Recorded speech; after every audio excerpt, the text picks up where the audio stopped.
What if I told you that everything you believe about reality is an illusion?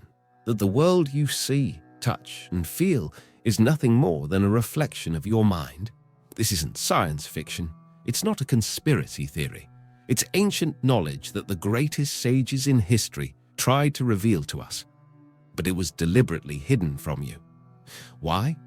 Because a person who discovers this secret can never be controlled again.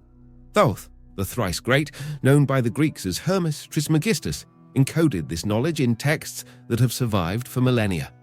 The Egyptians called him the scribe of the gods, the Greeks the divine messenger, and everyone knew he held the most powerful secret in the universe. Now, pay attention. If this knowledge has reached you at this moment, it's not a coincidence. You're about to step out of the chaos. You're ready to awaken.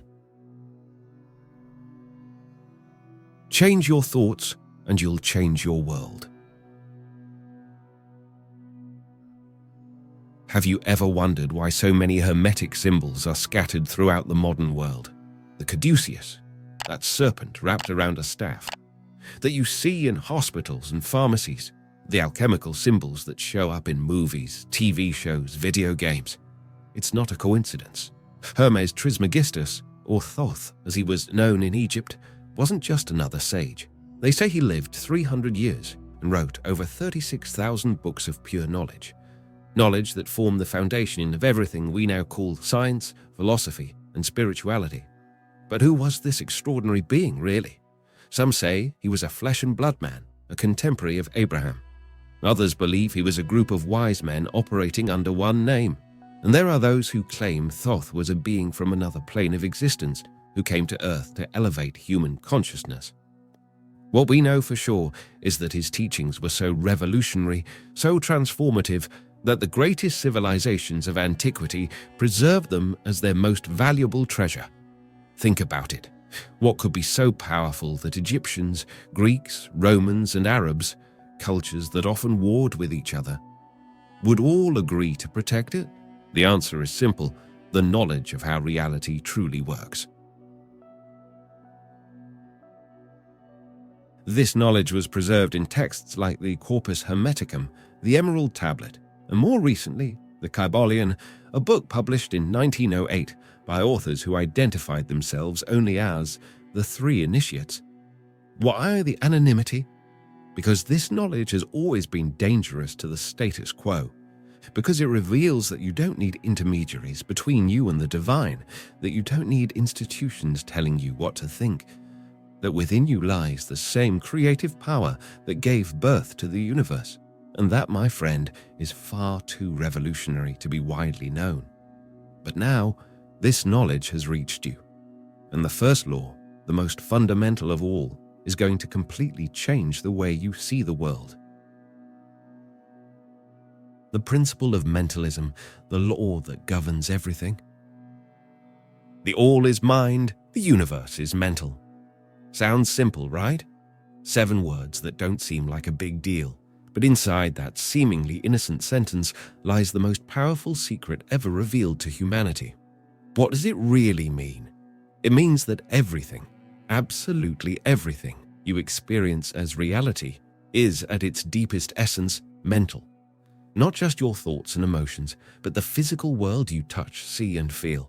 Shocking? It should be. Because we've been programmed since birth to believe the opposite. We've been taught that matter is primary, that the physical came first, that consciousness is just a byproduct of chemical reactions in the brain. But what if it's exactly the other way around? What if consciousness, the universal mind, the all, is the primary reality, and everything else is a manifestation of it? Quantum physics has already proven this, you know? The famous double-slit experiment showed that subatomic particles behave differently when they are observed. In other words, the consciousness of the observer affects physical reality. This isn't mysticism, it's cutting-edge science. What Thoth knew thousands of years ago, quantum physicists are just now discovering. Reality responds to the mind because reality is mind. Think about the implications of that for a moment. If the universe is mental, then your thoughts aren't just things in your head. They're tools of creation.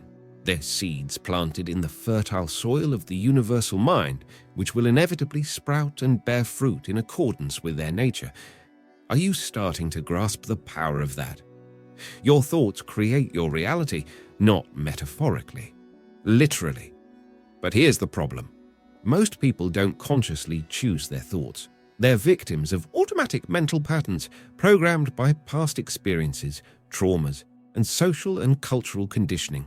It's like having the most powerful software in the universe running in your brain, but never having read the manual. You're using 1% of its capacity in autopilot mode and wondering why life feels so out of your control. It's time to change that. Look around you. What do you see? Solid objects, people separate from you, a world that seems to exist independently of your perception. That's the grand illusion. In truth, you've never experienced the world directly. You only experience your brain's interpretation of the signals received through your senses. Think about it. You don't see with your eyes. Your eyes just capture light waves that are converted into electrical signals, which your brain then interprets as images. You don't hear with your ears. Your ears just pick up vibrations in the air that your brain interprets as sounds. In other words, you've never left your mind. Everything you've ever experienced, from the day you were born to this very moment, has happened within your consciousness. The outside world is actually a mental projection. But wait, you might be thinking, if everything is mental, why can't I just think about $1 million and have it appear in my bank account? Good question. The answer is that you're operating on multiple levels of mind at the same time. Your conscious mind, the part that's reading these words right now, is just the tip of the iceberg. Below it lies your subconscious, which holds all your beliefs, memories, and emotional patterns. And deeper still is the collective unconscious, where you're connected to the mind of all humanity. To manifest changes in your reality, you have to align all those levels. It's no use saying, "I'm rich," with your conscious mind, if on a subconscious level you believe money is hard to earn or rich people are bad. That's why so many people fail when they try to use the law of attraction. They're trying to change reality with surface-level thoughts while ignoring the deep-rooted beliefs that are actually running the show.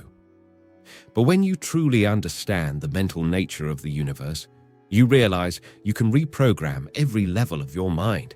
And when you do that, the external reality shifts as a natural consequence. It's not magic, it's mental science. The power of creative consciousness. You are more powerful than you think. Have you ever had those moments when you wanted something so badly, visualized it clearly, and suddenly, like magic, it happened? That wasn't a coincidence. That was your creative consciousness in action. See, your mind isn't just a passive receiver of information from the outside world. It's a powerful transmitter that's constantly shaping the reality around you. Every thought you have, every emotion you feel, every belief you hold is interacting with the universal mental field, attracting and manifesting experiences that match. It's like you're a living magnet, drawing in circumstances, people, and events that resonate with your dominant mental frequency. The problem? Most people are manifesting unconsciously. They don't realize that their habitual thoughts, many of which are negative and limiting, are creating the very experiences they don't want. Think about it. How many times have you thought, "This is never going to work," and sure enough, it didn't? How many times have you feared something bad would happen, and somehow that fear came true? That's not bad luck. That's the principle of mentalism in action. But here's the good news. If you can unconsciously manifest negative experiences, you can also consciously manifest positive ones. How? By taking control of your mind. The Hermetic masters always knew this. They understood that mental discipline isn't just a spiritual practice, it's the key to controlling your reality. When you stop letting your mind wander aimlessly, when you start consciously choosing your thoughts, when you cultivate elevated mental states like gratitude, love, abundance, and peace, something extraordinary happens. Your external reality begins to reflect those states. It's not instant. It's not like flipping a switch. It's more like planting a garden. You don't see immediate results, But if you keep nurturing the right seeds, eventually you'll harvest exactly what you planted. And here's the secret that few understand. Your individual mind is like a drop in the ocean of the universal mind. Though it seems separate and distinct, it's made of the same essence and nature as the whole. That means you have access to the same creative power that birthed the universe. The only difference is one of scale, not of nature. You are a creator. You always have been. You just forgot. Let's be honest. Life can be chaos, crises, conflicts, drastic changes, losses. We all face moments when it feels like the ground is disappearing beneath our feet. And in those moments, it's easy to feel like we've lost control. Like we're victims of circumstances beyond our power. Like we're at the mercy of external forces we can't influence. But that's an illusion, the greatest one of all. Because no matter how chaotic the situation may seem, the fundamental reality remains mental. And if reality is mental, then you always have the power to influence it through your own mind. Let me tell you a secret the Hermetic masters knew. External chaos is always a reflection of internal chaos. When your mind is restless, confused, dominated by fear and anxiety, your outer reality mirrors that state. It's like looking into a disturbed lake. You can't see your reflection clearly because the water is agitated. The solution isn't to try to calm the lake with your hands, it's to let the water settle naturally. In the same way, the solution to external chaos isn't to fight desperately against your circumstances. It's to calm your mind, allowing clarity to arise naturally. How do you do that? First, recognize that while you can't control every external event, you have absolute control over your internal response to those events. You can choose how to interpret what's happening, what meaning to give your experiences. Viktor Frankl, a Holocaust survivor, said, "Between stimulus and response there is a space. In that space is our power to choose our response. In our response lies our growth and our freedom. That space is your salvation in the midst of chaos." When you feel overwhelmed, take a mental step back. Watch your thoughts and emotions without fully identifying with them. Realize that you are not your thoughts. You are the awareness that observes them. That simple shift in perspective creates an inner space of freedom where you can consciously choose your response to chaos. Try it right now. Close your eyes for a moment. Take a deep breath. Watch the thoughts that come up without judging them. Notice how they come and go like clouds in the sky. You are the sky, not the clouds. Feel the difference. That's the first step to stepping out of mental chaos. And when your mind calms, something miraculous happens. Solutions begin to appear.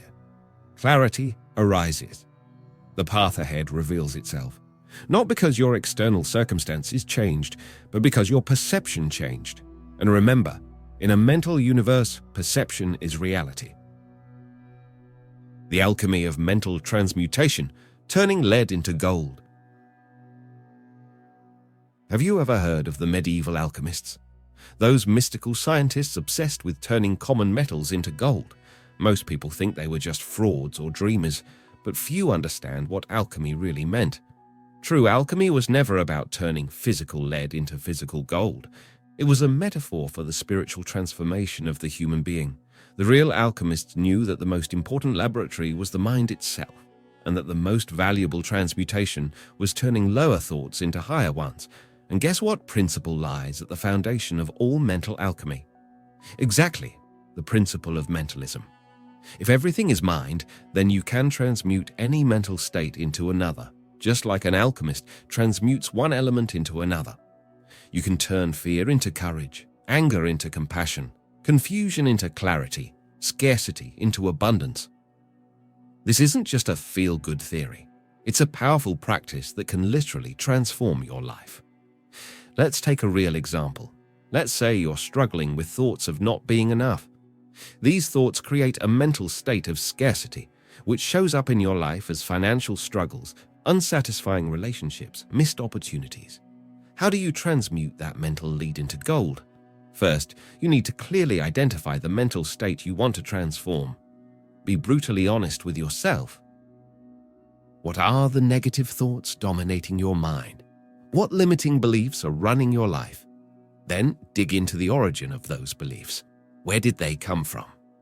Maybe from childhood experiences, negative cultural messages, unfair comparisons to others. Understand the origin not to justify, but to deactivate the power those beliefs have over you. Next, apply the alchemical fire of consciousness. Question the validity of those beliefs, challenge them with evidence to the contrary. Consciously choose to replace them with thoughts of abundance, self-worth, and deservingness. For example, when the thought, "I'm not good enough," comes up, don't accept it as truth. Question it. Is that really true? Based on what? Who decided what good enough even means? Then replace it with a more empowered statement. I am constantly evolving, and I deserve abundance in every area of my life. But heads up, this isn't just about repeating positive words like a parrot. This is deep mental reprogramming work that requires intention, emotion, and consistent repetition. With practice, these new mental patterns become habitual and start showing up in your outer reality as real improvements in your life. This is the true alchemy, not the transformation of metals, but the transmutation of your consciousness. And when you change your consciousness, you change your reality. Consciously manifesting your reality. Let's be real, there's a lot of misinformation out there about manifestation. Shallow self-help books, Instagram gurus, and movies like The Secret have way oversimplified a deeply powerful process. They make you believe that all you have to do is visualize a Ferrari and poof, it shows up in your driveway. That's not how it works. Conscious manifestation isn't about controlling the outside world with some kind of magical power. It's about aligning your individual mind with the universal mind in such a way that your intentions and desires naturally flow into manifestation, following the path of least resistance. So how do you actually do it right? First, you need crystal clear clarity. It's not enough to just want more money or a better relationship. Be specific. Visualize exactly what you want with as much sensory detail as possible. The clearer and more vivid your vision is, the more easily it manifests. Second, you need emotional conviction. This is where most people mess up. They visualize what they want, but they don't feel like they already have it. Emotion is the fuel that gives life to your thoughts. It charges them with the power of manifestation. When you combine a clear mental image with a strong positive emotion, gratitude, joy, excitement, love, you create a magnetic field that attracts the circumstances, people, and resources needed to bring your vision to life. Third, you need inspired action. A lot of people think manifestation is just sitting around waiting for things to magically show up. It's not. Manifestation often happens through physical channels, and you have to stay alert and open to the opportunities for action that come your way. The difference between ordinary action and inspired action is that the latter flows naturally from your aligned mental state. It's not a grind, it's not forced effort. It's like being guided by a higher intelligence that shows you exactly what to do and when to do it. Fourth, and this is the secret few talk about, you have to let go. Once you've set your intention, generated the corresponding emotion, and taken inspired action, you need to release the outcome to the universal mind. Trust the process. Don't obsess. Don't check every 5 minutes to see if it's happened yet. Letting go is crucial because it shows faith in the process. It shows you trust that the universal mind knows better than your limited ego how to manifest your desire in the most harmonious and beneficial way. A practical method to put all this into action is what I call the mental creation ritual. Set aside quiet time every day, ideally right after waking up or before going to bed when your mind is most receptive. Enter a deep meditative state through conscious breathing. In that state, clearly visualize what you want to manifest. See it, hear it, feel it, smell it, taste it. Engage all your senses. Then generate the positive emotion that goes with having your desire fulfilled. Feel the gratitude, the joy, the excitement as if it's already real. Hold that combination of a clear mental image and intense positive emotion for at least 5 minutes. Finish by affirming your trust in the process and expressing gratitude in advance. Then let go. Surrender to the universal mind and stay open to intuitive nudges about what actions to take. Do this consistently, and you'll see results that seem miraculous to the uninitiated. But you'll know the truth. They're not miracles. It's just the principle of mentalism in action. The relationship between the principle of mentalism and the other Hermetic laws. You've probably already realized that the principle of mentalism is powerful on its own, but its power multiplies when you understand how it connects with the other 6 Hermetic laws. Because here's the thing. These laws don't operate in isolation. They form an integrated system, a web of interconnected principles that, together, explain how reality works on every level. Let's quickly explore how the principle of mentalism ties into each of the other laws. The second Hermetic principle is the principle of correspondence. As above, so below, as below, so above. This principle reveals that there is a perfect correspondence between the different planes of existence. The macrocosm, the universe, reflects in the microcosm, you, and vice versa. Why is that possible? Because everything is mind. The mind of the all reflects in your individual mind, creating that perfect correspondence between the big and the small. Your personal reality is a microcosm that directly mirrors your internal mental state. The third principle is the principle of vibration. Nothing rests, everything moves, everything vibrates.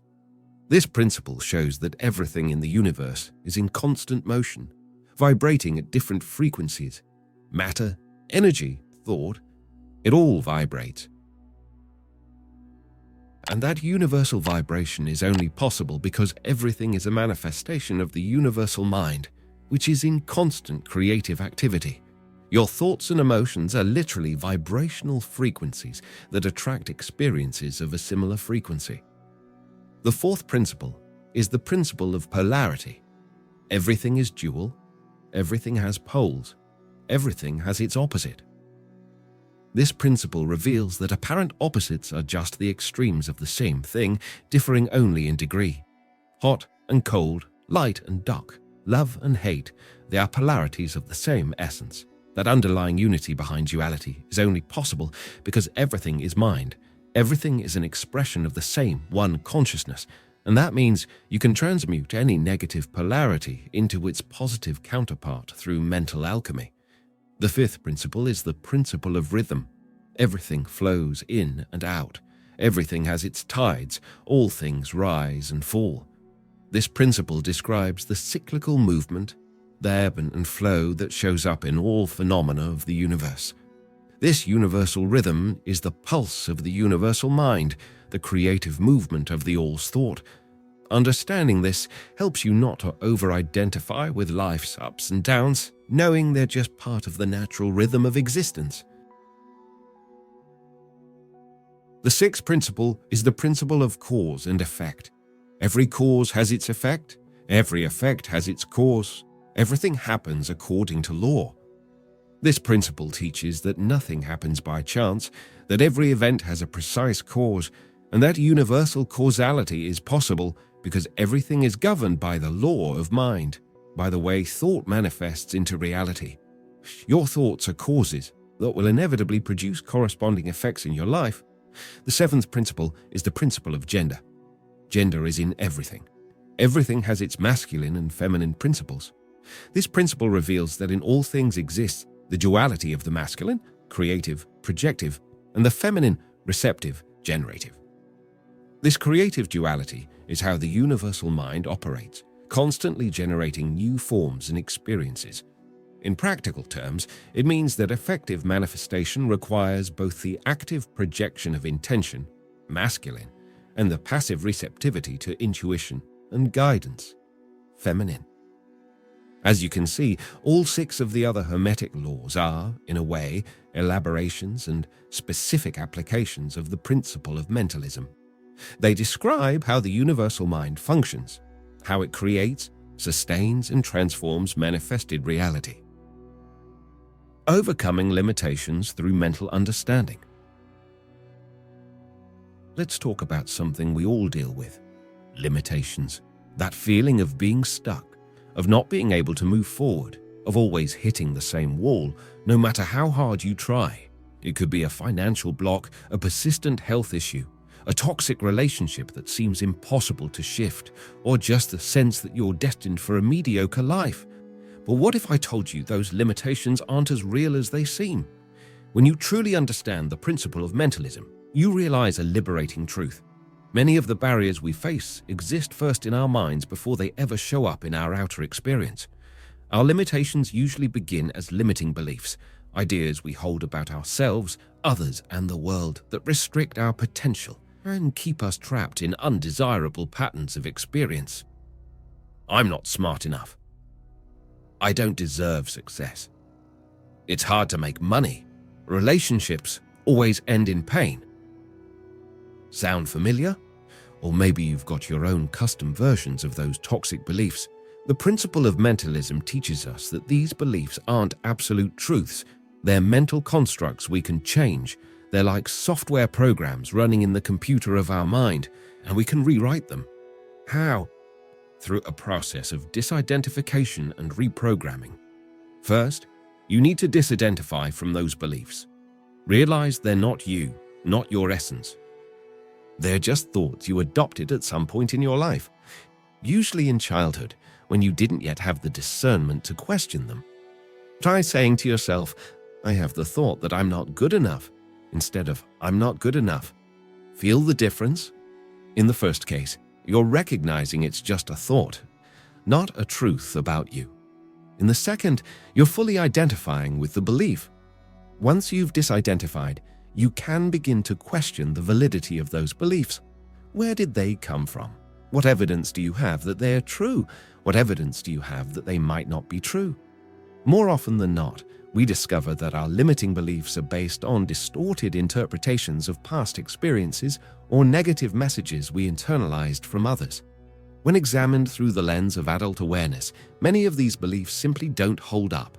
Finally, you can replace those limiting beliefs with ones that are more empowering and aligned with the reality you want to create. For example, I'm not smart enough. I have the ability to learn and grow continuously. I don't deserve success. I am worthy of all the good things life has to offer. It's hard to make money. There are infinite opportunities for abundance available to me. Relationships always end in pain. I'm capable of creating healthy, loving relationships. This replacement isn't just an intellectual exercise. It's deep mental reprogramming work that requires intention, emotion, and consistent repetition. Everything we've talked about might sound deep, mystical, maybe even a bit abstract, but the real beauty of Hermetic wisdom is that it was never meant to remain theoretical or philosophical. It was designed to be a practical guide for life. So how do you integrate the principle of mentalism into your everyday life? How do you turn this ancient knowledge into a living practice that touches every part of your existence? Here are some powerful practices you can start using today. Mental awareness. Consciously observe your thoughts throughout the day. Notice when you fall into negative or limiting patterns and choose to redirect them to something more positive and constructive. At first, you'll be shocked at how many automatic negative thoughts you have, but with practice, you'll develop the habit of mental awareness. Regular meditation. Set aside at least 10 minutes a day to calm the storm of surface thoughts and access deeper levels of your mind. In meditation, you can connect more directly with the universal mind, receiving insights, intuitive guidance, and creative inspiration. Gratitude. Practice. Start and end each day by expressing gratitude for at least 3 specific things.